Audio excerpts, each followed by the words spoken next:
Lideramos el camino de la opinión pública y buscamos que la cultura del debate alcance consensos y soluciones a los problemas de nuestro país.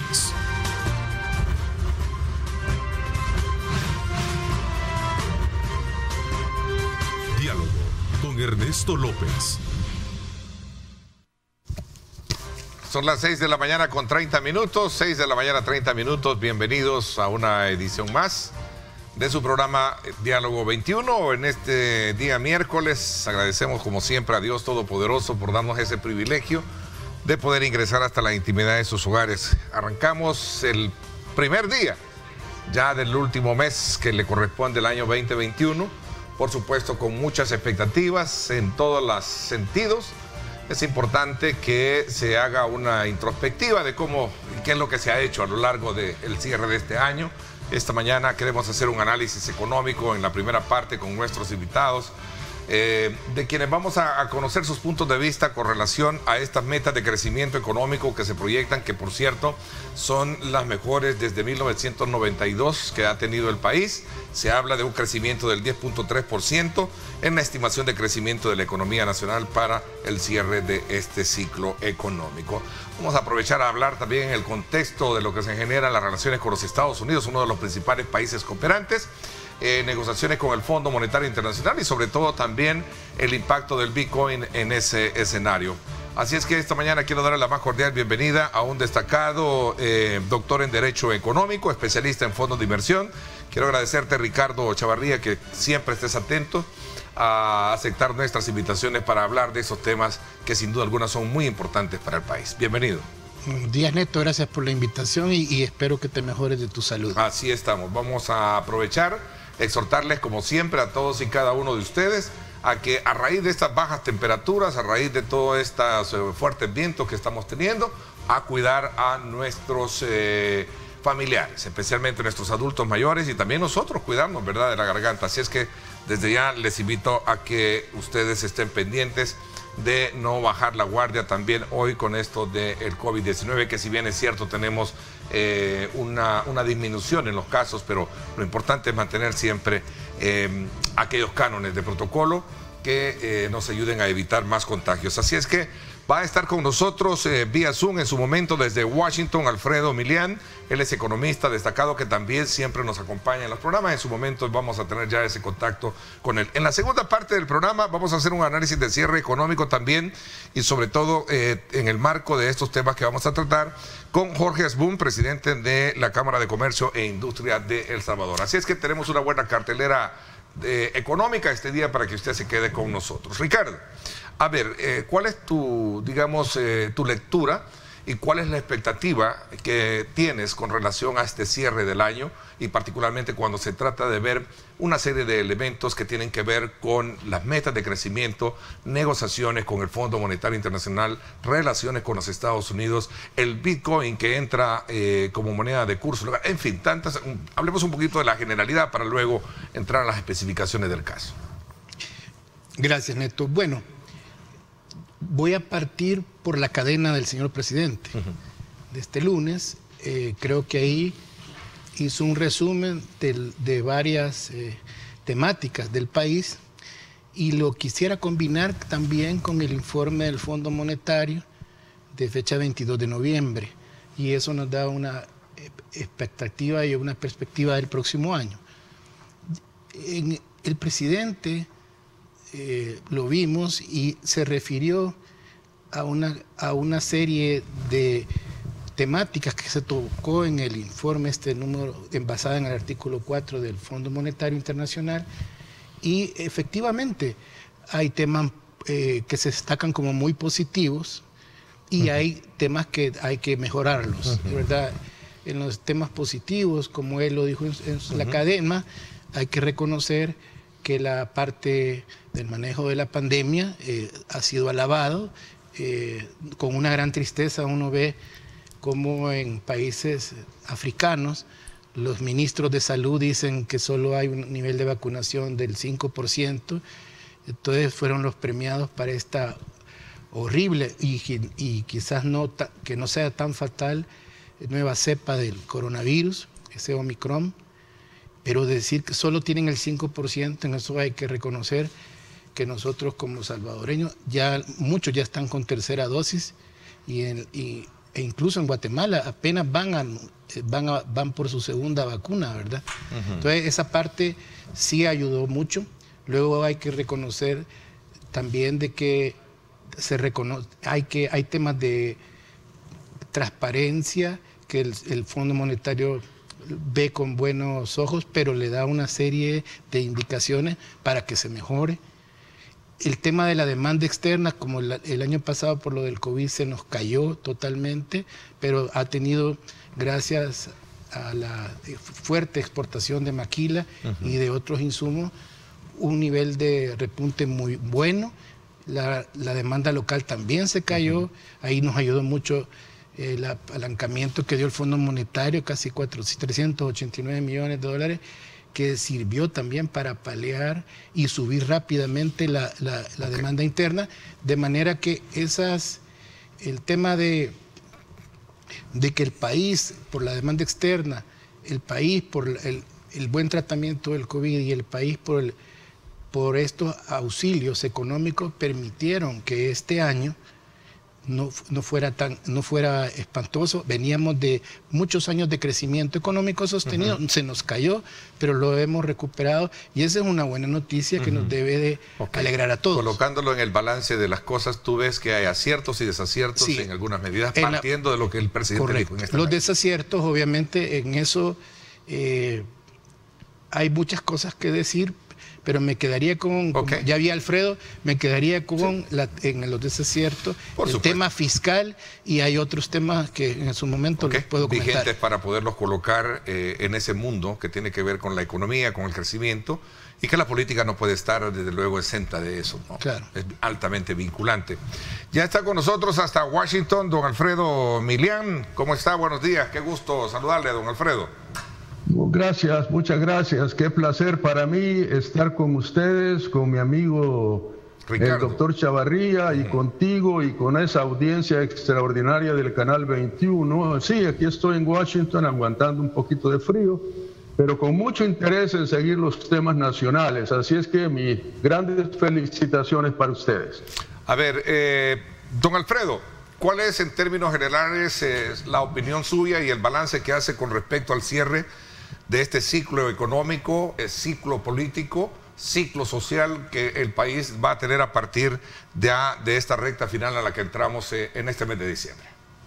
Yo creo que es extremadamente positivo y creo que el toque final realmente nos lo está dando el informe de la misión que recientemente, el 22 de noviembre, llegó del Fondo Monetario para hacer un estimado en cumplimiento del artículo 4, por el seguimiento precisamente de un préstamo de rápido desembolso que se otorgó de 390 millones para la contención del COVID en el 2020. Creo que los términos de la misión, la evaluación de la misión sobre la economía salvadoreña y las políticas salvadoreñas son de dos tipos. Hay muchas opiniones de tipo favorable y hay, por supuesto, algunas advertencias que hay que tomar en cuenta.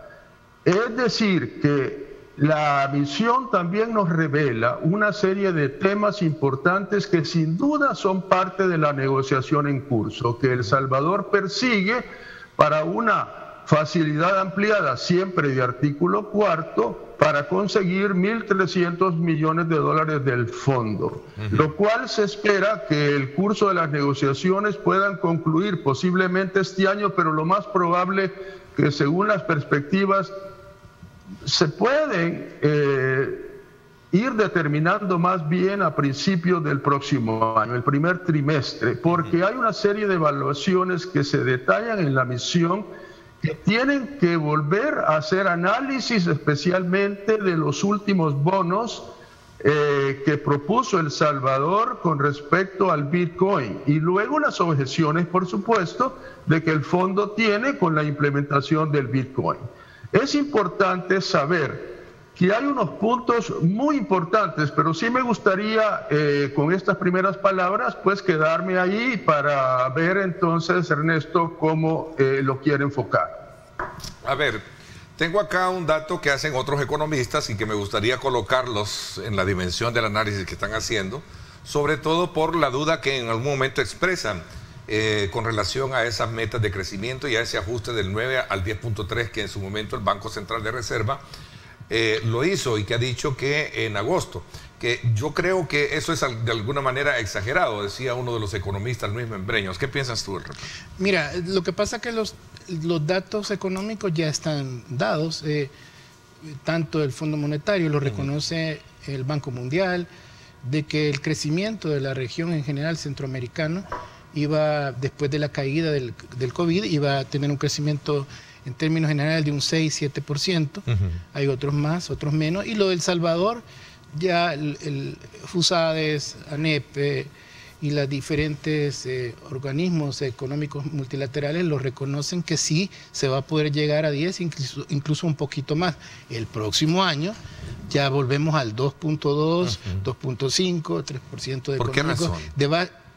Porque obviamente ha sido nuestra tendencia de todos estos años, de esta década, ha sido un desde 2%. 1992 que se firmó la paz.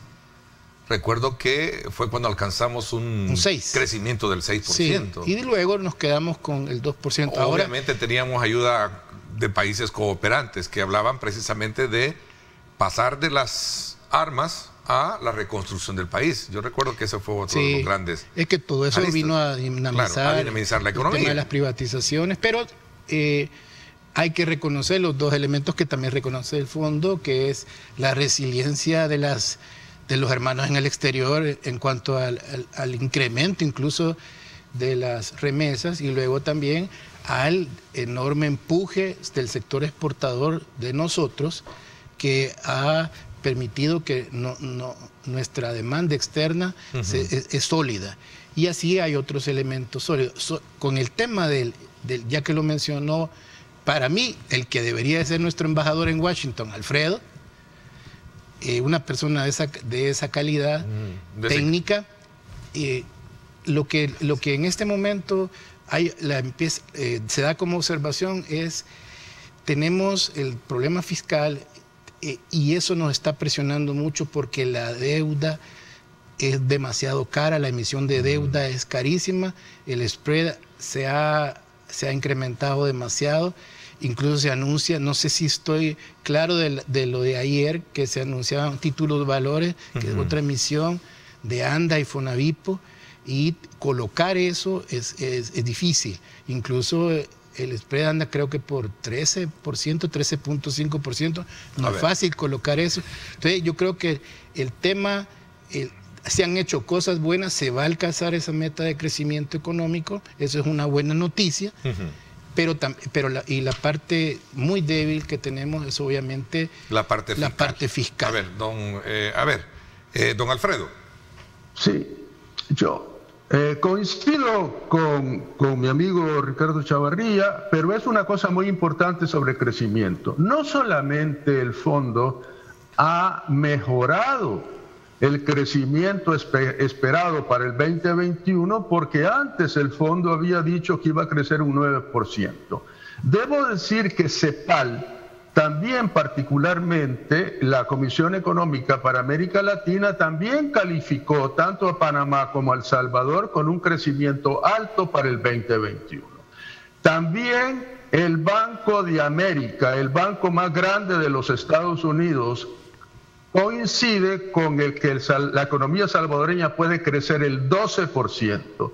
Y también Merrill Lynch, que es otra empresa de broker mucho más importante en Estados Unidos, también llega a la misma conclusión. El Banco Central, el ministro también de Hacienda, mencionó también ese tipo de crecimiento, de manera que no es nada sorprendente de que en este momento la misión del banco está tomando el fuerte crecimiento de la economía, una serie de factores positivos que van a lograr precisamente, sin duda, esa condición.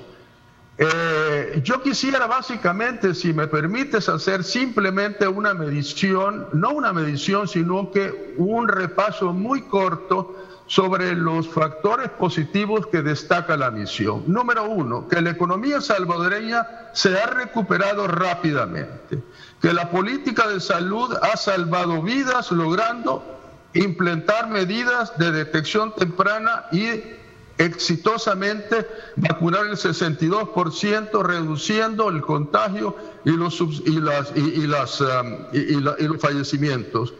Espera un crecimiento, por supuesto, del 10%. Reconoce que El Salvador cuenta con un marco adecuado contra el lavado de activos. Reconoce logros significativos contra la corrupción. Calcula que el crecimiento sostenido ha mejorado las reservas internacionales brutas en $800 millones, alcanzando 3.500 para octubre, sujeto a crecimiento. Que la banca salvadoreña es líquida, solvente y resiliente.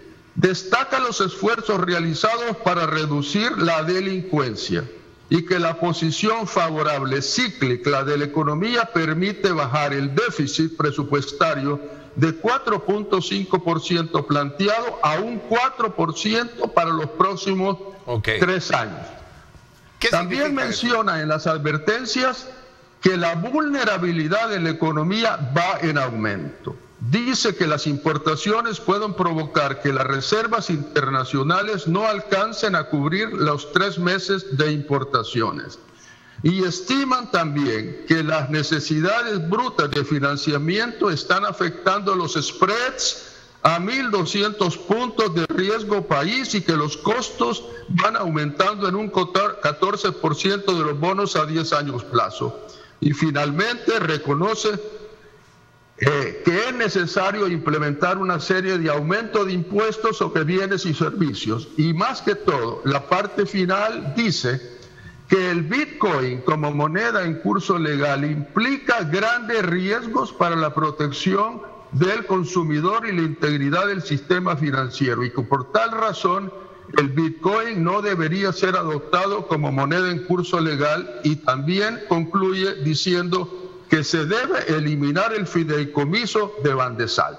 Eso básicamente creo que es el contenido del reporte, por el cual es que esto es lo que tenemos que analizar conscientemente sobre cuáles son estos factores positivos y negativos, y que eso es lo que va a determinar el curso de la negociación. En medio de toda esta... Sí, perdón, querías comentar sobre esos puntos. Sí, efectivamente, tal como lo ha señalado Alfredo, esa serie de puntos de esta misión, que no es el informe final, que lo dan ya los directores, de esos 14 puntos que se señalan en el informe, en la parte introductoria menciona el tema Bitcoin, pero como el informe fue dado el 22 de noviembre y el anuncio de Bitcoin City y la emisión hace 2 semanas fue antes, entonces solo insinúan y dicen el riesgo que se tiene con el Bitcoin, y si querés profundizamos en eso, pero a lo que voy son mil millones de dólares traducidos en Bitcoin. Pero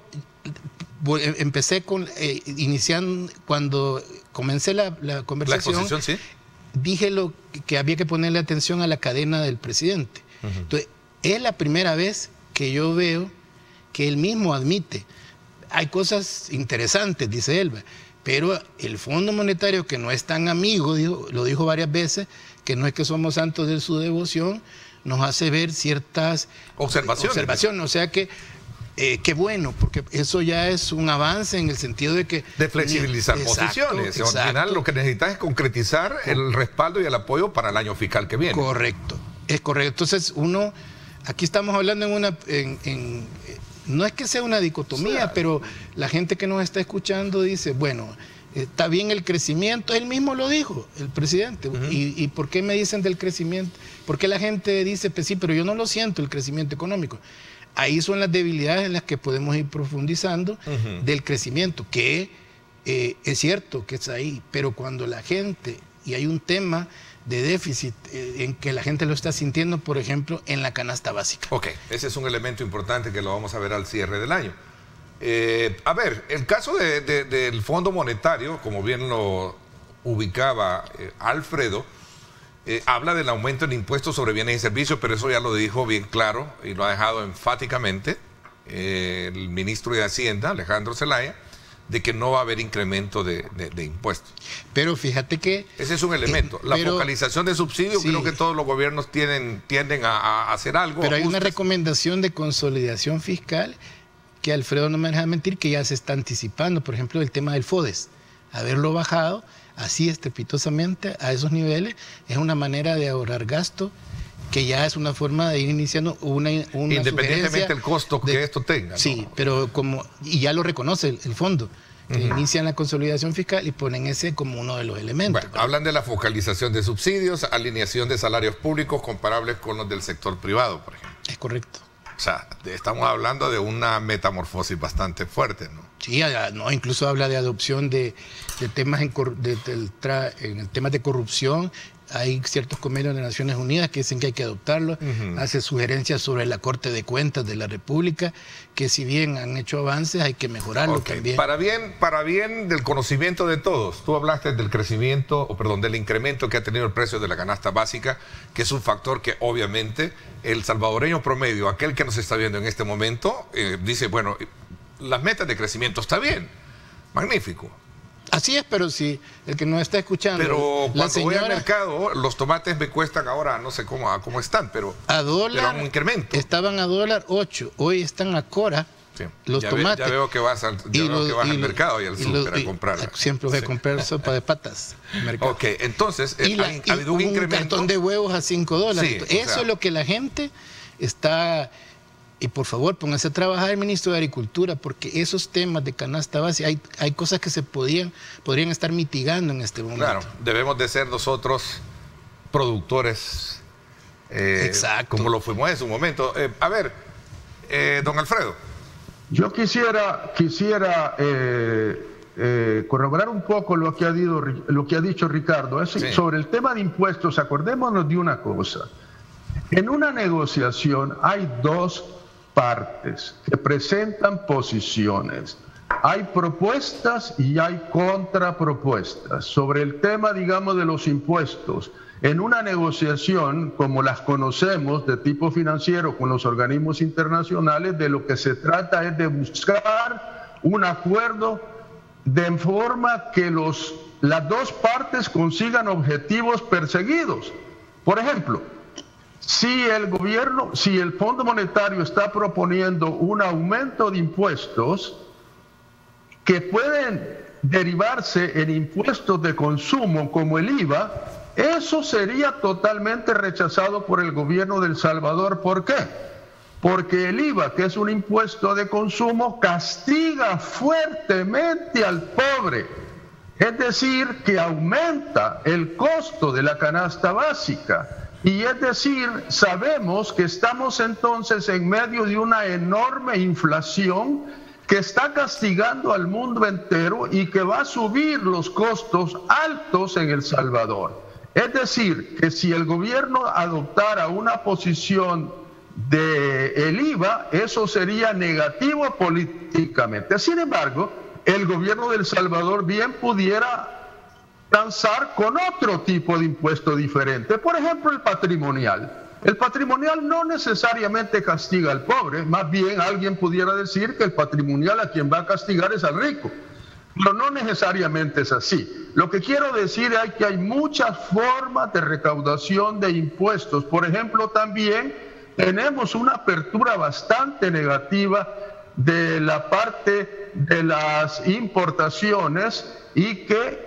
podríamos entonces también transar con aumentar algunos de los impuestos de importación, porque realmente eso también puede afectar el consumo mismo, de manera que el gobierno de El Salvador en una negociación bien puede transar con diferentes formas de recaudación y no necesariamente adoptar el impuesto que el Fondo Monetario puede estar proponiendo porque le conviene más al Fondo Monetario por transparencia. Ok, me parece que es interesante ese punto. Ahora, ¿cómo de alguna manera puede esto traducirse, como usted bien o ustedes lo dicen, que a los salvadoreños, al salvadoreño promedio, pues al final vea que realmente hemos tenido un año, pese a todos los problemas de la pandemia, que nos ha ido bien. Es que volvemos a que hay cosas muy buenas y hay cosas que ya sabemos todos que están mal, la parte fiscal. Entonces, ¿cuál es? Pero ¿y la parte fiscal porque hay demasiado gasto? Hay demasiado gasto, evidentemente. Hay acciones que se han tomado que no son las más adecuadas. Hay un reconocimiento indirecto e incluso, fíjate que se han ido cambiando posiciones. Acuérdate que al mes de marzo, abril, mayo ya se decía que se tenía bastantes acuerdos con el Fondo Monetario y todo nos ha estado diciendo, más lo que dice Alfredo, que hasta el próximo año van a haber acuerdos. Eso atrasa otra serie de temas que la gente no se prometieron y no se han podido dar. Por ejemplo, se prometió para el 15 de septiembre que en 30 días iba a tenerse una propuesta de pensiones. Eso de las pensiones, porque todo incide en la parte fiscal, olvidémonos que va a estar este año y primero Dios no se vaya todo el próximo año, porque sí va a haber crecimiento, sí tenemos que apostarle a eso. ¿Por qué? Porque es la forma en la que no podemos venir en lo que a Honduras, por ejemplo, el Triángulo Norte. Honduras tiene un cambio de gobierno, algo positivo va a ser la señora de Zelaya, algo sabe de lo malo que hizo su esposo, y ahí van los hondureños. Guatemala, con todos los problemas, Guatemala está teniendo crecimiento y está teniendo desarrollo. Nosotros no nos podemos quedar atrás. Sí. Entonces, por eso el discurso del presidente era, sí, estamos haciendo esto, esto y esto. Pero si ya se le dijo cuáles son las debilidades, en eso hay que trabajar. No solo las debilidades que ya se mencionaron, hay debilidades que tienen que ver con gobernabilidad, que todos conocemos que hay que corregirlas también. La parte democrática hay que mejorarla, la parte relativa yo siento que no es necesario mantener en estrés a la población en cosas que son innecesarias y dejarlas claras. Y te digo por qué. Porque el otro año es vital para El Salvador. ¿Por qué? Porque es el tercer año de gobierno.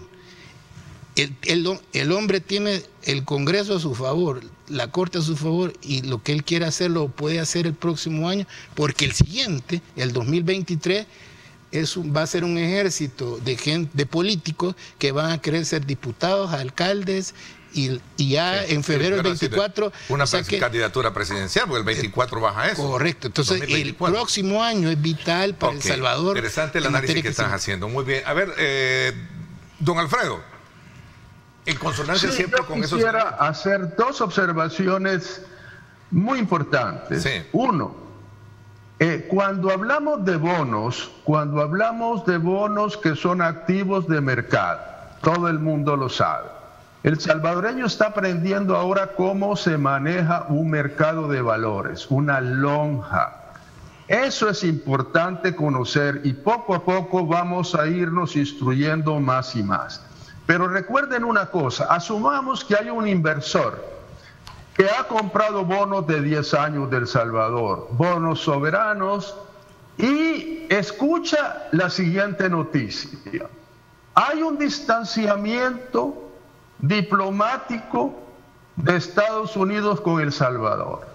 Cuando se recibe una noticia de esa naturaleza y que se eleva a lo que en la práctica diplomática es serio, como el retiro de un embajador de los Estados Unidos de El Salvador, con unos pronunciamientos difíciles de entender de que no hay un consenso y una actitud positiva de parte del gobierno de El Salvador con relación a un puente con los Estados Unidos. Ese inversor, el solo hecho de escuchar esa noticia, inmediatamente tiene miedo y pánico y va a vender sus bonos porque cree que van a venir sanciones económicas. Ok, interesante. Hay otra cosa importante también, que el informe de la misión habla de una serie de aportes, de financiamiento, de crecimiento económico, de fortaleza interna y de fortaleza externa, el mejoramiento de las exportaciones, de las inversiones internas, por ejemplo, de la construcción. Pero acuérdense de una cosa, ¿no les parece a ustedes raro que no hace una sola referencia a la cooperación internacional? Déjenme hablar una cosa. ¿Cuánto cuesta un ferrocarril de punta a punta de El Salvador en millones de dólares?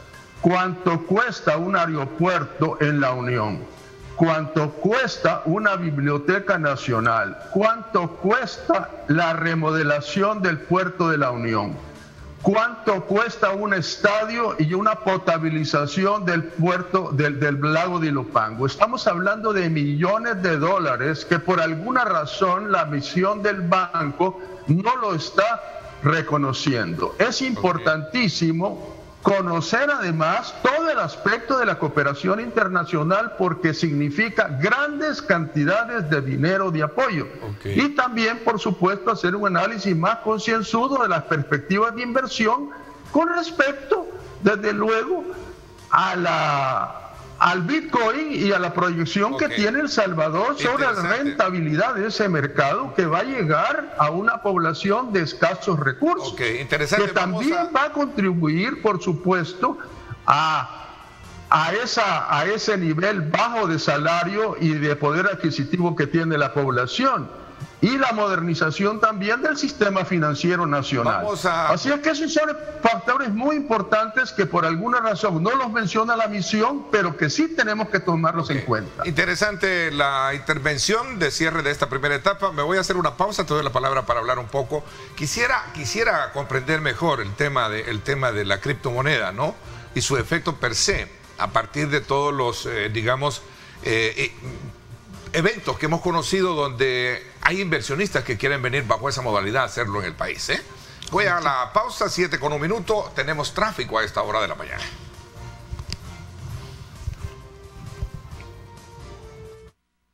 Está, tal y como lo mostramos a esta hora de la mañana en el sector de Los Chorros. Usted vea cómo está el tráfico llegando hacia el sector de Santa Tecla. De esta manera usted puede apreciar que el tercer carril siempre viene a oxigenar, precisamente como decimos a buen salvadoreño, la subida, ¿verdad? Desde el sector de Los Chorros hasta este sector. Sin embargo, hay lentitud, obviamente es hora pico, es normal encontrárselo a esta hora.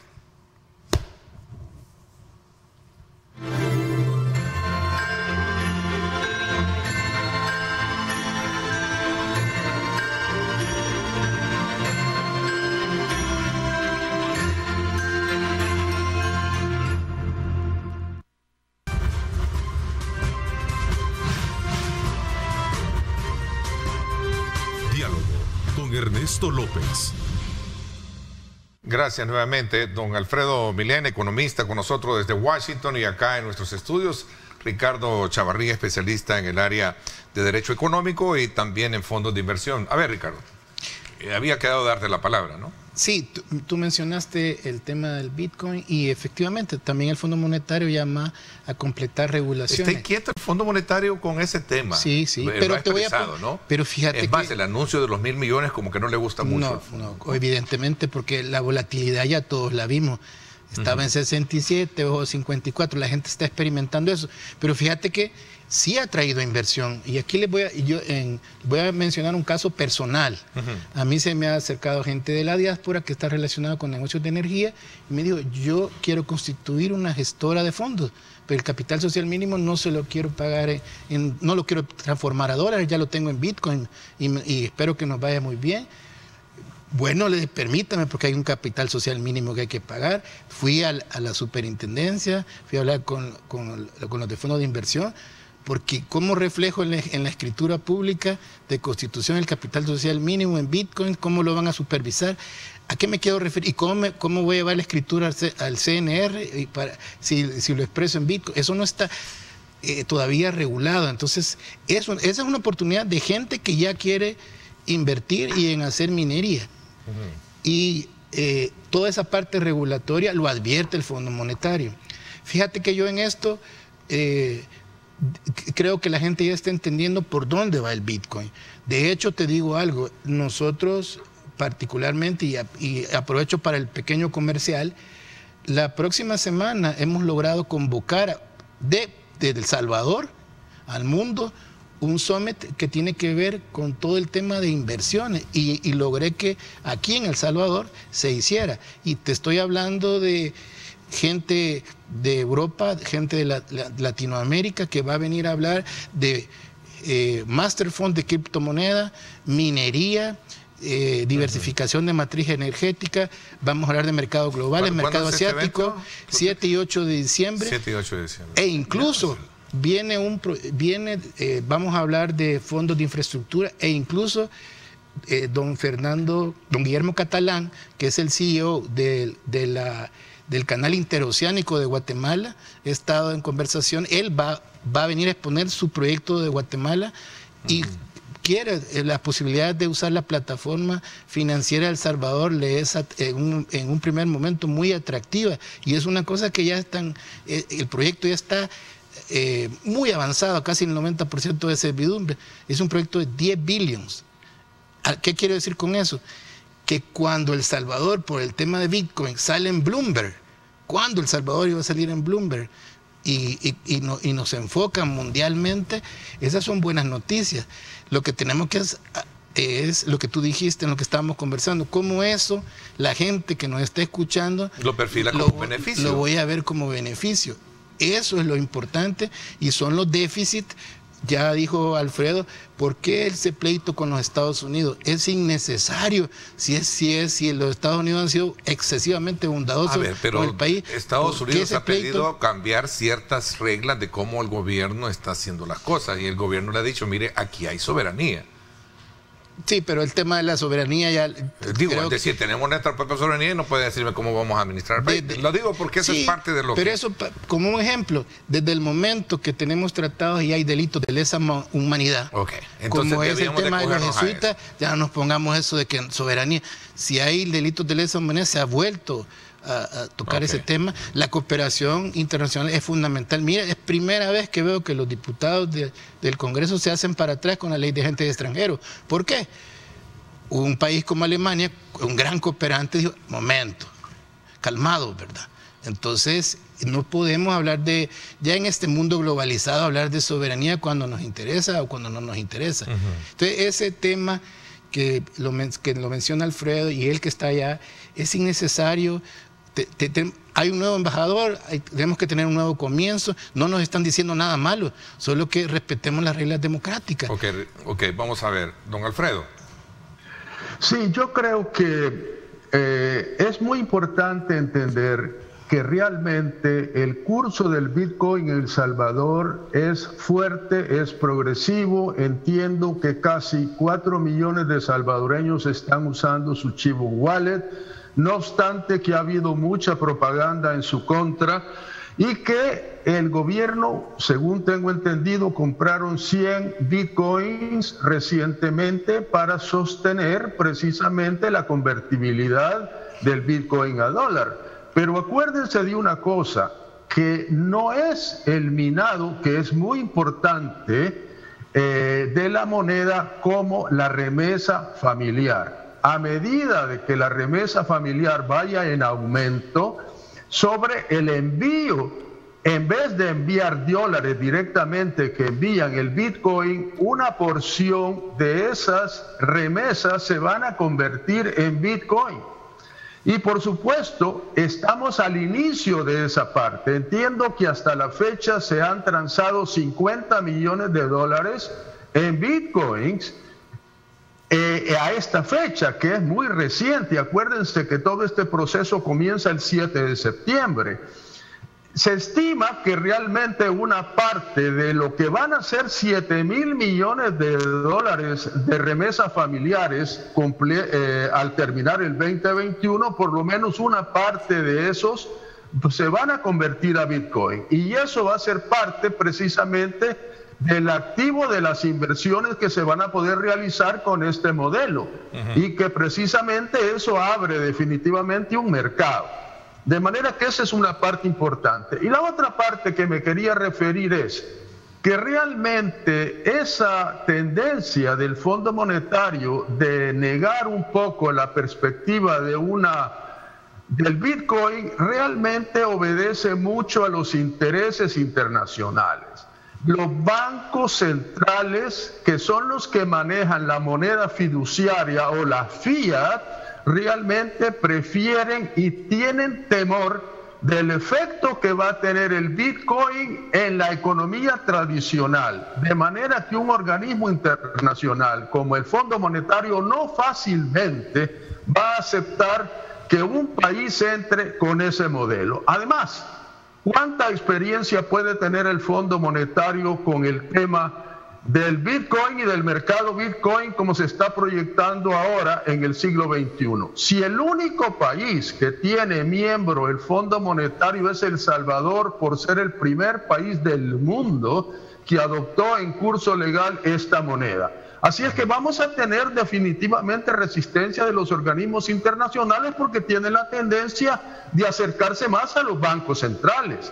Y obviamente los bancos centrales ya reaccionaron con los stablecoins, que es la moneda CBDC, que son las monedas fiduciarias, las monedas encriptadas que los bancos centrales ya están reproduciendo constantemente. De manera que las altcoins, que en esto son las monedas alternativas como el Bitcoin, van a ocupar un lugar definitivamente en la economía de todos los países, tarde o temprano. Y ese es un proceso que se está dando por la debilidad de las economías tradicionales. Imagínense que Estados Unidos de un día para otro aprueba 3 trillones de dólares más para elevar su deuda.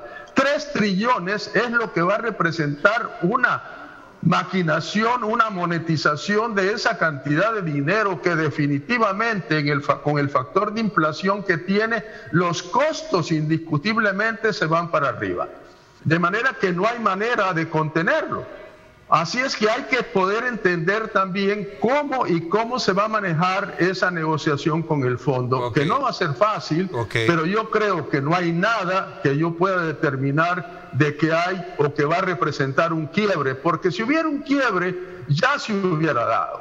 También, por supuesto que si Estados Unidos quisiera hacer un daño, en este caso a El Salvador, es fácil, ellos son los mayores contribuyentes del fondo y del Banco Mundial, y cuando haya la reunión del directorio fácilmente pueden negar un préstamo de 1.300 millones a un país pequeño como El Salvador. Si inclusive Argentina, que tiene un problema de 40.000 millones de dólares, billones de dólares en negociación con el fondo ya casi por un año plazo, están en este momento en negociación y se espera que a lo mejor haya un acuerdo con el Fondo Monetario, no obstante que en riesgo país, Argentina representa 1.700 puntos de calificación de riesgo país. A ver, 3 aspectos son los que alerta, estaba leyendo el informe del Fondo Monetario, y son 3 aspectos que recuerdo que decía y los mencionaba con relación al tema del Bitcoin, ¿verdad?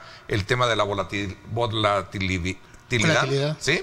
El tema de limitar su uso, así como también el respaldo que debería de tener a la hora de poder establecer el uso del archivo wallet, creo que es la que ha traído. Por eso te decía que hay que terminar, se hizo una ley apresurada, hay que quitarle ese tema de la obligatoriedad, pero lo más importante, si se fijan por el tiempo, ya la resistencia a los assets digitales en El Salvador cada vez menos, acaba de hacerse el evento de NADE, y ahí ya nadie habló en contra. Sí. O sea, lo que tenemos que hacer se montaron en el boom de la criptomoneda, ¿no? Entonces ese tema ya no debería ser un tema de estrés.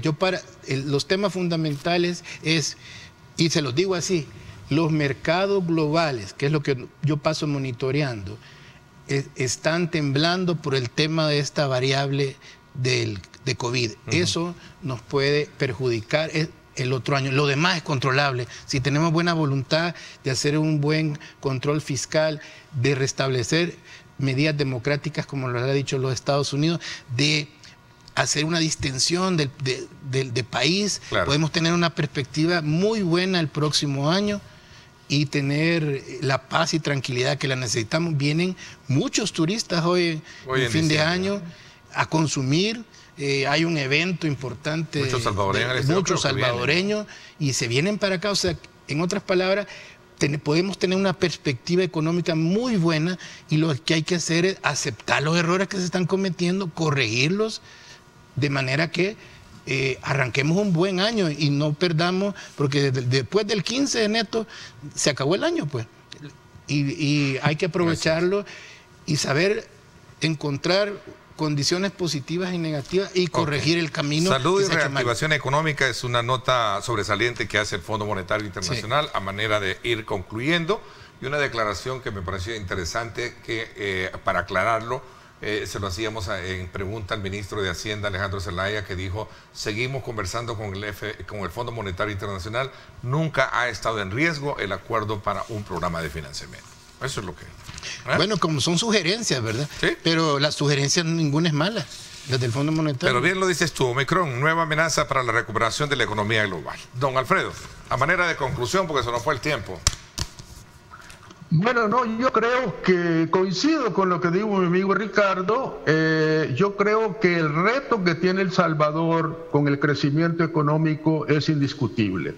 Creo que hemos logrado una cantidad de aportes positivos, de decisiones políticas positivas del país, y que la perspectiva, claro, el fondo está diciendo que que vamos a crecer ahora al 10%, pero que el próximo año vamos a crecer a un 3.2%, y que eventualmente vamos a volver a aquel crecimiento lento que tenemos desde la dolarización, de que vamos a tener un promedio de crecimiento del 2%. Yo no creo que esa situación se va a dar, porque hay otros y muchos factores de inversión, como estamos discutiendo, y que el modelo Bitcoin también va a tener un efecto positivo en la economía. Creo que los crecimientos para el 24, para el 23, van a ser mucho más del 2%. Acuérdese que en este tipo de cosas el tiempo cambia muchísimo. Okay. Además, el resultado positivo de la economía ahora, las empresas calificadoras de riesgo, después de ver el crecimiento de El Salvador, no tienen otra alternativa más que mejorar sus calificaciones sobre la economía salvadoreña. Okay. Esperemos a ver cómo resultan esas evaluaciones ahora en el corto plazo, antes del fin de año. Interesante, porque siempre quedó con... Veo realmente positiva esta situación, y que el gobierno, El Salvador realmente tiene un paso muy envidiable desde el punto de vista de medidas económicas y de crecimiento, que va a beneficiar a la clase baja. Creo que el 70% de la economía informal que se está manejando, que nunca ha manejado una chequera, va a poder manejar un teléfono inteligente, y que con ese va a poder hacer pagos abiertamente, que poco a poco la población salvadoreña lo va a conocer, y el modelo salvadoreño creo que va a ser un modelo para muchos otros países, especialmente los que están dolarizados. Porque para poder manejar el Bitcoin usted necesita tres cosas. Uno, que haya una dolarización completa. Segundo, que haya un nivel de remesas importantes, y que tenga un teléfono inteligente. Esos son los tres factores que hacen posible el mecanismo. Y todo eso lo tenemos. Gracias, don Alfredo, por siempre tener la disponibilidad de acompañarnos en los análisis puntuales como el tema de hoy. Muchísimas gracias hasta allá en Washington. Gracias. Gracias también a ti, Ricardo. Te agradezco mucho. Gracias, Neto, por el tiempo. Gracias. Por mi parte, por cierto, este día se conmemora el Día Mundial de la Lucha contra el VIH. Así es que es un día importante también para mostrar esa fraternidad, esa solidaridad precisamente con aquellos que en su momento padecen también de esta situación. Así es que nos vamos a la pausa. Cuando regresemos vamos a conocer ahora, desde la perspectiva que tiene el presidente de la Cámara de Comercio e Industria de nuestro país, los aspectos que tienen que ver con el comercio. ¿Cómo están las expectativas del comercio de cara a esta festividad de Navidad y Año Nuevo? Pausa y regresamos.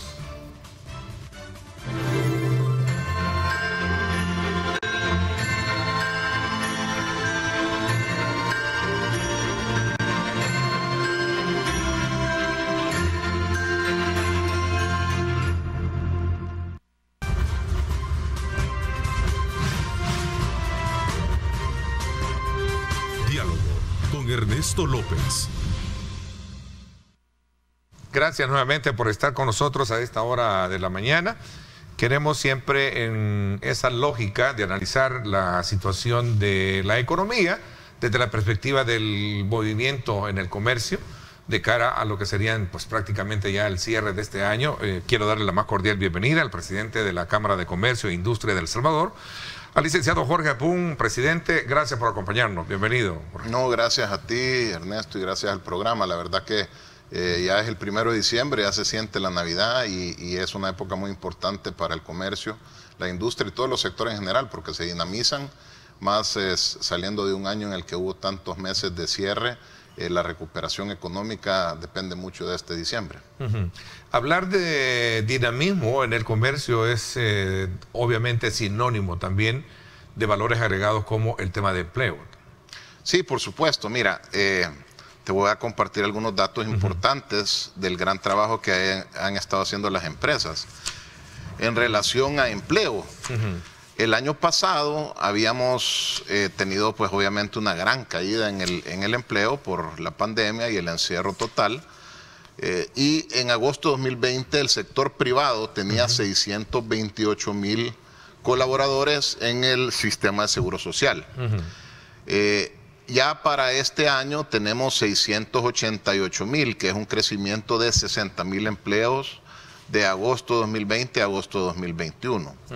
Hay un pequeño número porque la caída había sido como de 60,000 en el sector privado que no se ha logrado recuperar, pero el sector público sí ha crecido en empleo casi 8,500 empleos, ¿verdad? De agosto a agosto.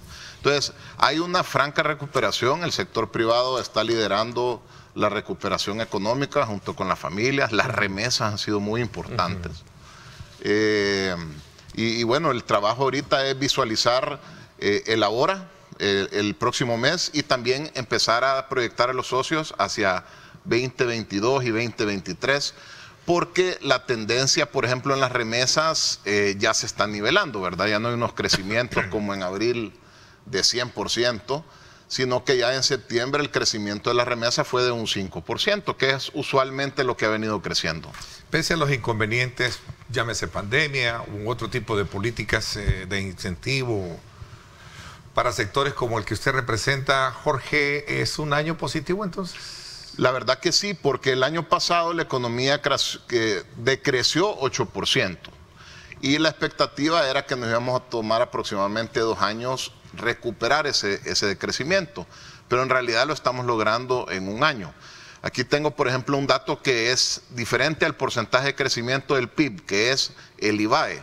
El índice de volumen de actividad económica al año pasado había bajado un 9.1% y este año es un 10.5% positivo. Entonces, prácticamente estás recuperando lo que se perdió el año pasado y creciendo un poco, ¿verdad? Y eso es positivo porque ya, digamos, te nivelás y estás un poquito mejor que 2019. O sea, como economía macro. Ok, pero ya como sectores en particular, como ¿de qué podemos hablar? ¿De estados deprimentes o mucha expectativa también con una serie de políticas que hemos estado viendo de carácter subsidiaria que ha estado estableciendo el gobierno a través de Bandesal y creo que otras instancias, ¿no? Eso que acabas de mencionar es bien importante. Te voy a compartir la expectativa o lo que está pasando con los socios. Okay. Bueno, impacto de la pandemia, hicimos una encuesta hace 2 meses, está bastante similar a lo que estamos platicando ahorita con los socios. La micro, pequeña y mediana empresa aún no recuperan sus ingresos en comparación con 2019. El 40% dicen que no tienen, que no han mejorado sus ventas. El 25% reportan que han bajado sus ventas contra 2019. Y pues el resto pues están obviamente mejor. Lo que estamos viendo son como 3 realidades, ¿verdad? Por ejemplo, las exportaciones están creciendo increíblemente, pero si tú profundizas en ese tema, son grandes exportadores que se están beneficiando del problema logístico que hay con China. Entonces Estados Unidos les está comprando más, especialmente el sector maquila confección, que está muy bien porque está generando empleo y exportaciones, pero es este selecto grupo de grandes exportadores que se están beneficiando y que están impulsando hacia adelante las exportaciones del país. Digamos que esa es una realidad. La otra realidad es de la empresa mediana y grande nacional, que ha logrado no solo sobrevivir la pandemia, sino que tiene ahorita la capacidad logística, técnica, financiera, de poderle hacer el frente al incremento de los precios de la logística, de las materias primas, de las mercaderías. Ese es un punto medular que se está discutiendo hoy en día en escenarios, en el escenario económico. ¿Sí? Es correcto, porque... como el costo, digamos, el impacto de los precios de los combustibles, aunque esta semana creo que hubo un anuncio que bajaban, si no me equivoco, 11 centavos. Sí, mira, ayer ya se había situado el barril de petróleo como en 65. Ya hoy amaneció casi otra vez en 70. Entonces, eso, digamos, va a estar teniendo algún nivel de fluctuación. Lo bueno es que pues no siguió su tendencia hasta 100, por lo menos pero como hasta se ha ahorita. visto, ¿cómo se ve esto impactado en el tema de precios? Porque ahorita hay una inquietud mucha que expresan algunos economistas y también la población misma sobre el encarecimiento del costo de algunos productos. Es correcto. Y especialmente básicos, ¿no? Es correcto, pero antes de entrar en eso, lo que te comentaba, o sea, el grande exportador tiene una realidad. Okay. El mediano y grande que ha logrado moverse tiene otra realidad, pero el chiquito es el más afectado. Porque ¿qué pasa? Lo que estamos hablando de la inflación. Un contenedor de China, digamos, de $20,000 de mercadería, costaba $5,000 traerlo de flete. Hoy vale $20,000 de flete. Sí. Entonces el chiquito no tiene dinero para traer esa mercadería y al final está siendo más afectado. Entonces sí hay un nivel de escasez, pero la tasa de inflación real a octubre es de 5.5, moderada, que es manejable. Es manejable. Es manejable, sí. Siempre hemos andado en ese nivel. Así es. A ver, Jorge, este tema de el abastecimiento, el tema de los suministros, ¿es una realidad o es verdadera, o hay, digamos, o es un acto especulativo del mercado? Voy a hablar de eso cuando regresemos, porque yo creo que es importante. Hay muchas inquietudes de personas que están mostrando su preocupación con relación al tema de los suministros. Usted decía, ahora el flete de China se ha elevado en un 400%. Es correcto. Del valor real. Y entonces, ¿cómo esto impacta en la economía, digamos, doméstica? Así. 7:31, gracias por estar con nosotros. Regresamos.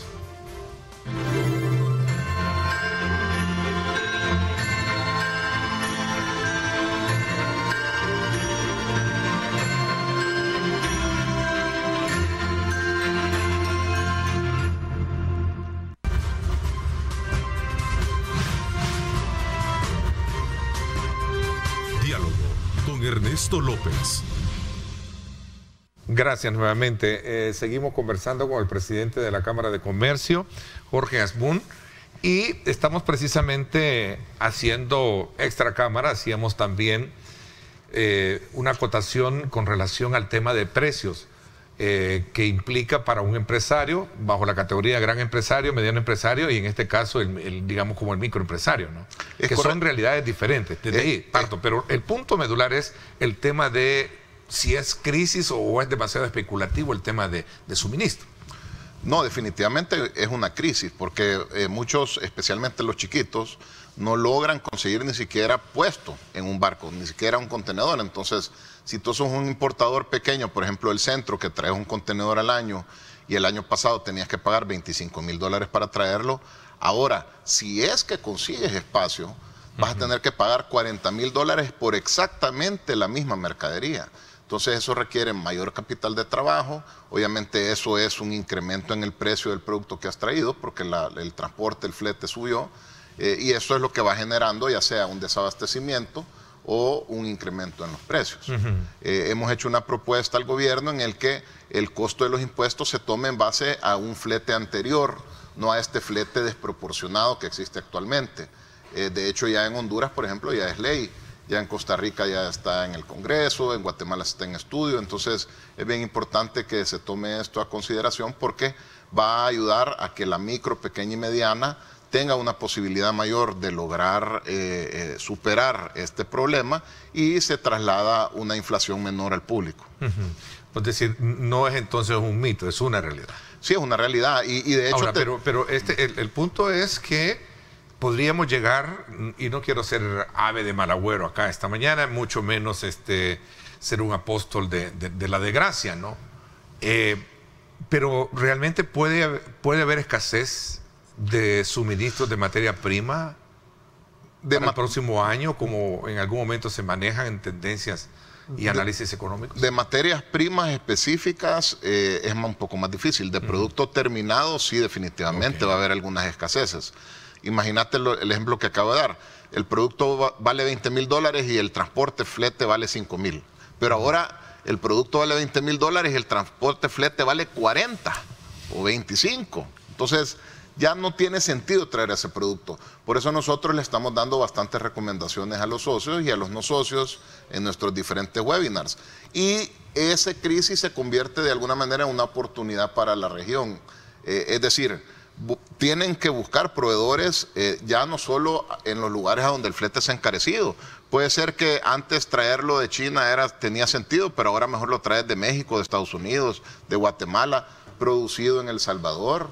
Entonces, lo que estamos haciendo en la Cámara es darles las herramientas para que ellos se replanteen toda su cadena de abastecimiento y de suministros, porque la verdad que el esquema que uno tenía por los últimos 20 años, en este momento, en muchos productos ya no es viable.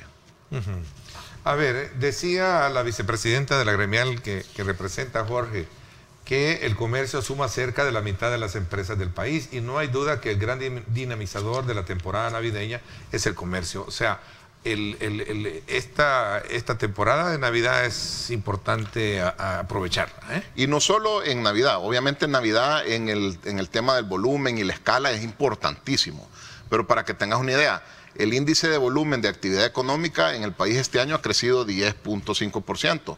El de comercio ha crecido 15.5%, es decir, estamos arriba del promedio, estamos jalando el promedio hacia arriba en el sector comercio. Y en general todos los sectores han tenido una recuperación, pero el sector comercio es el que lidera en ese sentido la recuperación con un 15.5%. Ok, el día jueves, por cierto, inauguraron las famosas noches de compra, ¿no? Y hay modalidades diferentes ahora también por la pandemia. Hacer una apuesta estratégica en el tema de línea, ¿no? Sí, el e-commerce que se conoce. Es correcto. Desde el año pasado, las empresas que no tenían venta en línea y omnicanalidad han trasladado a esas, las que han podido, y las que ya tenían, pues estaban adelante en el juego. Eso es súper importante irlo desarrollando. De hecho, nuevamente en la Cámara tenemos webinars que están ahí en nuestra página de YouTube y son completamente gratuitos para que sepan cómo montar una página y una venta en línea correctamente. Y tenemos alianzas para la MIPYME, que pues tal vez no tiene el capital para montar una página propia, para que puedan pegarse a ciertos aliados y en base a eso tener ya una venta en línea, ¿verdad? Ha sido una experiencia positiva, entonces. De hecho, basta, digamos, poner en práctica lo que uno hace, a veces comprarlo y ahí inmediatamente llega. Sí, y hay diferentes opciones. Lo puedes comprar y que te lo manden a dejar, lo puedes comprar y recogerlo en la tienda, etcétera. Lo que nosotros siempre hemos dicho es que no nos preocupemos, sino que ocupémonos, pongámonos a trabajar, veamos cuáles son los retos, claro, identificarlos claramente, pero cuáles son las oportunidades o las acciones que tenés que tomar. Como en el caso de la logística, bueno, busquemos proveedores en otro lado. En el caso de la venta por el COVID, bueno, busquemos canales de distancia como lo venta en línea. ¿Y hay mercados accesibles o mercados oportunos para poder suplir esa demanda? Que no sea China, por ejemplo, que es el mayor importador de... Fíjate que está, ¿no? por verse y depende de cada segmento. ¿México? Bueno, México tiene mucha producción, pero está también abasteciendo a Estados Unidos, ¿verdad? Acordate que el gran consumidor de América es Estados Unidos.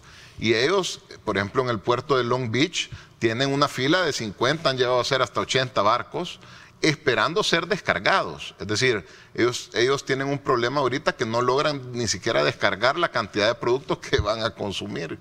Entonces, mucho de eso está entrando desde México, ¿verdad? Entonces, sí va a haber, como ya se está viendo en El Salvador, un crecimiento en las exportaciones de todos estos países hacia Estados Unidos, porque simplemente desde China ahorita no logran ni siquiera descargar todos los contenedores que están esperando. Ahora, y hay otro elemento también, en el caso, hablando muy en particular del mercado estadounidense, que la mano de obra para poder mover esa carga como traileros, creo que también ha habido un problema. Recientemente veía un informe que proporcionaba Univisión en la que sí verdaderamente se requiere de mucho para poder de alguna manera sacar toda esa demanda que tiene Estados Unidos con sus contenedores, ¿no? Sí, es que estamos hablando de una realidad que no puede escapar a un país como el nuestro, que depende mucho de la importación. es correcto, y no solo en ese tema tienen problemas. O sea, en realidad yo hablo con algunos amigos de Estados Unidos. De hecho, tenemos una reunión de la Federación Centroamericana de Cámaras de Comercio y de Latinoamérica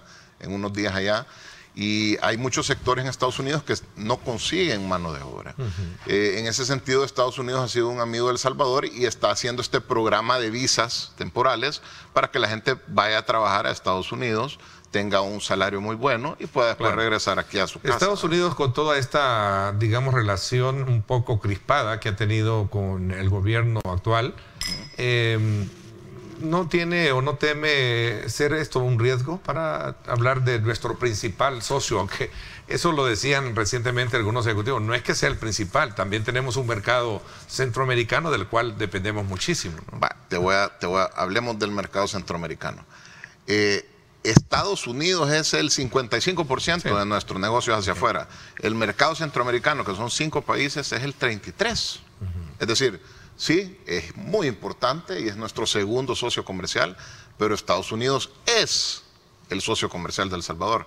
Y no solo en el tema de exportaciones, sino que en el tema también de remesas, ¿verdad? Imagínate, este año a octubre llevábamos 6.141 millones de dólares de remesas. 6.141. Yo creo que este año vamos a cerrar con el 25% de nuestro Producto Interno Bruto va a venir de remesas de Estados Unidos.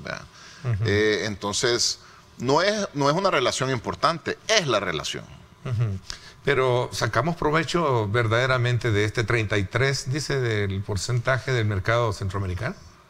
Aprovecho en términos de precios. Yo creo que hay mucho trabajo por hacer. De hecho, la próxima semana tenemos la clausura de un evento, de un programa muy importante que de hecho colaboramos con USAID. Por la facilitación de aduanas, ¿no? Innovexport. Entonces, ese proyecto de Innovexport, lo que hacemos es que le enseñamos a la MIPYME a exportar.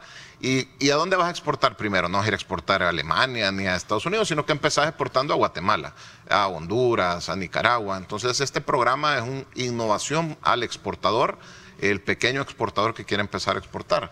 Y eso es una de las cosas que hace la Cámara, fomenta ese tipo de oportunidades que vemos, porque definitivamente se puede hacer mucho más en la región. Pero no es algo que va a pasar de la noche a la mañana, es un trabajo en el tiempo que se va fomentando. Hay buena expectativa con este clima político que ha definido y redefinido Honduras, por ejemplo, que es también nuestro principal socio hoy con el triunfo de la señora Xiomara Castro, ¿no?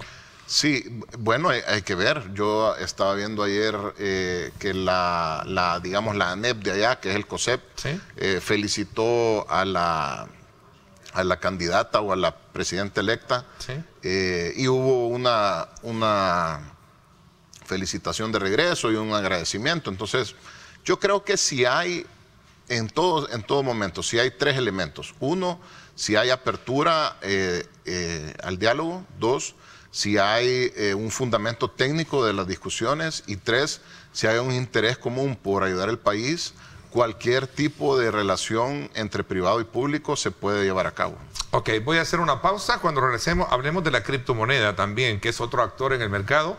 ¿Y cuál es la expectativa que tienen ustedes con relación ya a los movimientos que se han generado? Se habla de una cantidad, creo que alrededor de 3 millones que tienen ya su Chivo Wallet, ¿verdad? Y si esto, cómo se está manejando y cuál es el estudio que tienen ustedes precisamente para ello. Y el comercio, obviamente, la disponibilidad para poder aceptar esta moneda virtual.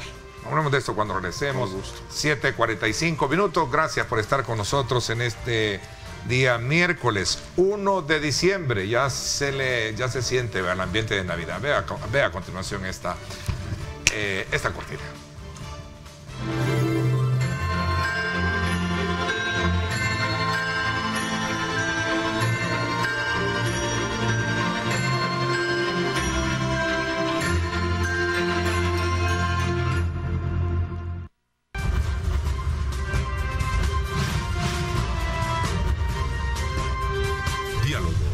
Ernesto López.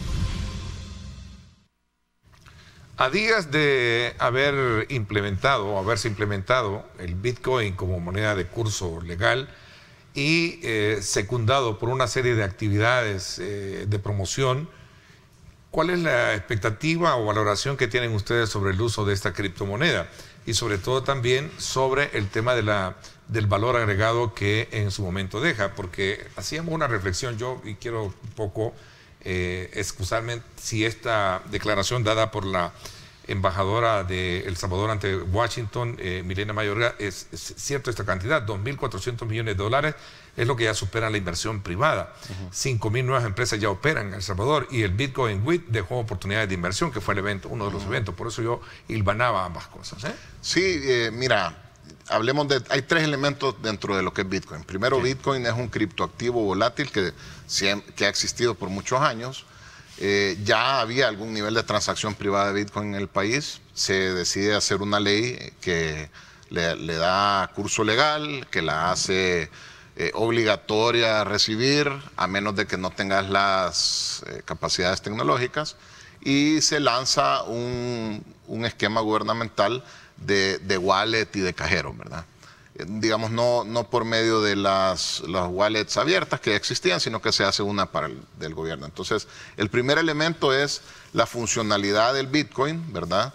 Y cómo está operando en el país. Nosotros, lo que hemos hablado con los socios, hicimos un pequeño sondeo, hay muy pocas transacciones que se hacen en Bitcoin en los socios, muy poco. Y las que se hacen por medio, por ejemplo, del Chivo Wallet, son en dólares, es decir, la gente ya tiene sus dólares en el Chivo Wallet y llegan a pagar en dólares del Chivo Wallet. Muy poca, casi nada en Bitcoin. Ahora, eso es en transaccionalidad. El otro tema del Bitcoin es el tema de la publicidad o promoción internacional, que eso nosotros dijimos desde un principio y hemos dado declaraciones a medios internacionales. No podés comprar ese tipo de publicidad. Ahora, el problema no es el Bitcoin, como siempre lo hemos dicho. El problema es que cuando tú vas a hacer un cambio tan importante y tú no tomas en cuenta a los diferentes actores, pues genera las ansiedades que se generaron desde un inicio. Y el otro problema es el riesgo país amarrado al Bitcoin. Claro. Como el Bitcoin puede estar hoy en 57.000 y mañana en 47.000 y pasado en 70.000 y después en 30.000, es decir, hay una volatilidad. Puede ser que haya una tendencia alcista, pero hay una volatilidad y la volatilidad es complicada. Porque, por ejemplo, los que nos compran los bonos a nosotros como país quieren estar seguros que vas a poder pagar cuando tenés que pagar. No, fíjate que el Bitcoin está bajo, ahorita no te puedo pagar. Claro. Entonces, el riesgo país amarrado al Bitcoin, nosotros inclusive se lo comentábamos al Fondo Monetario, que en este momento el riesgo país amarrado al Bitcoin es de 75 millones de dólares, que es lo que ha comprado el gobierno. Lo importante es que eso se le ponga un techo, porque digamos que pase lo peor, que Bitcoin se vaya a cero. Esos 75 millones de dólares se van a cero y se pierden en el país. No creo que pase eso, pero es un riesgo de esa cantidad, de ese monto. Lo importante es que no vaya creciendo y creciendo y creciendo eso, porque obviamente la gente que le presta dinero a El Salvador cada vez se pone más y más nerviosa. Bueno, por cierto, tengo acá una tabla que ustedes hicieron pública o mostraron entre las promociones, por ejemplo, el Black Friday, que es una de las modalidades de compra que se tiene para noviembre. Ahora ya no es viernes, ahora creo que es fin de semana, es Black Weekend. Man. Hasta Black Month. Hasta Black Month, todo el mes. A ver, entre las promociones de Black, tendrá ofertas especiales para pagos en Bitcoin, el 18% sí, ¿verdad? Es correcto, y el 82% dijo que no. Es decir, como te comentaba, lo que se ve un poco es transacciones en Chivo Wallet, pero que la gente llega a pagar ya en los dólares. Sí se comenta, por ejemplo, varios socios nos dicen que algunos de los clientes frecuentes de ellos ya empezaron a recibir dinero de remesas de los parientes por ahí, pero ellos lo tienen en dólares y lo van a gastar en dólares. Es decir, no se está recibiendo mucho pago en Bitcoin, o sea, no hay un circulante muy fuerte de Bitcoin. Lo que sí hay un uso, digamos, del Chivo Wallet, pero en dólares, pues. Ahora, realmente todo el uso, muchos comercios hoy en día se han mostrado receptivos a aceptar el Bitcoin. Es decir, casi la mayoría, me atrevería a decir yo, que en el comercio lo está aceptando. Yo creo que ningún empresario puede negarlo, obviamente. Primero, por ley hay que recibirlo, pero yo creo que todos los empresarios siempre estamos buscando una manera de ampliar los servicios y los negocios.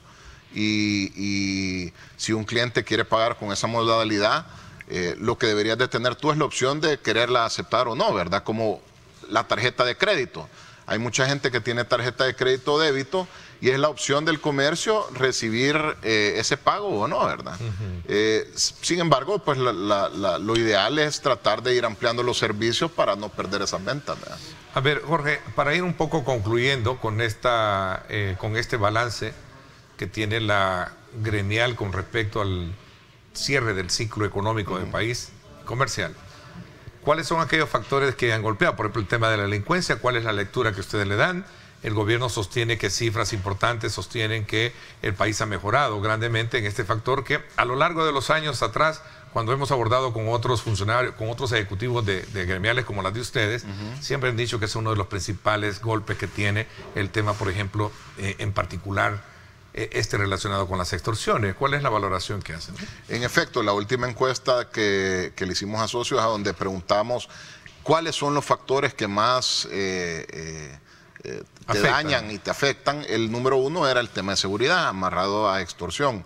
Ahorita al cierre de año vamos a hacer una encuesta mucho más profunda para ver exactamente a dónde están los problemas y hacerle un planteamiento al gobierno de algo que ya se tuvo en el pasado. Había una oficina de reclamo de extorsiones y se manejaba en coordinación de una manera, había un intercambio de información muy importante que generaba resultados. Entonces, yo creo que eso es importante. Ese es el problema número 1. El problema número 2 es la competencia desleal. Recordemos que el 80% de la economía es informal, es decir, no paga impuestos, no paga seguro social, no paga AFP, y todo eso contra un formal que está cumpliendo con toda la ley, pues es bien difícil competir. Por eso siempre hemos dicho que se requiere un esquema simplificado tributario, ya sea un monotributo o un esquema simplificado, para poder que tengan acceso los informales al sistema fiscal salvadoreño, que es tan complejo. Y ahorita, por ejemplo, se pasó una ley en la Asamblea que genera aún más competencia desleal, que es la de las compras logísticas en línea internacionales. O sea, una persona que vende en línea con su empresa en Guatemala va a ser más competitivo en El Salvador que una empresa en El Salvador. Porque el que está en Guatemala vendiéndole a los salvadoreños, cuando importe a El Salvador no va a pagar impuestos. Pero las empresas salvadoreñas sí pagamos impuestos. Están en desventaja. Es una competencia desleal. ¿Es esta la denuncia de este día o ya hicieron el reclamo? No, claro, ya lo hicimos por escrito, se envió a la Asamblea, lo he mencionado en otros medios. No, sí es importante. Mira, yo creo que un tema de fondo, y eso, por ejemplo, aplica con lo del Bitcoin, es que cuando tú estás construyendo una propuesta de ley, tú tienes que tomar en cuenta a todos los afectados. Por eso la Asamblea se llama la Casa del Pueblo, no solo porque somos nosotros, el pueblo, los que elegimos a los diputados, sino que también porque es el lugar donde se escucha a los diferentes actores para que se pueda construir una ley incluyente que tome en consideración todos los elementos. Esa ley, por ejemplo, de las compras en línea en Dominicana le ha costado más de $500 millones al año al fisco dominicano y ha cerrado cientos de miles de empresas y cientos de miles de empleos. Por lo mismo, porque es una competencia desleal. A ver, el tiempo se nos agotó y realmente es un punto importante que no puedo pasarlo. Las expectativas que tienen con esta negociación que tiene el gobierno con el Fondo Monetario y sobre todo también las exigencias que tiene para hacer ciertos ajustes. A nosotros nos gustaría ver que el gobierno y el Fondo Monetario llegaran a un acuerdo. Eso fuera una buena señal, ¿verdad? Porque definitivamente las finanzas públicas están extremadamente apretadas por el alto endeudamiento que se tiene. Sin embargo, la recaudación en este año ha crecido 27%. Es decir, el gobierno está recibiendo mucho más dinero que antes. El problema es que obviamente ya cuando tenés una deuda tan grande y un gasto tan alto, 27.7 a septiembre han crecido los ingresos tributarios. Es complicado manejarlo. Entonces, sería sano que el gobierno y el Fondo Monetario llegaran a un acuerdo y esperamos que eso pase, pues. Ok. Jorge, le agradezco mucho que nos haya acompañado hoy y nos haya actualizado precisamente con estos datos que tienen ustedes respecto a cómo está el comercio y su actividad económica. Gracias a ti por la invitación y gracias a los televidentes. Gracias. Por mi parte, esto es todo por hoy. Pásenla bien y como siempre recuerden lo más importante, amar a Dios sobre todas las cosas. Lideramos el camino de la opinión pública y buscamos que la cultura del debate alcance consensos y soluciones a los problemas de nuestro país.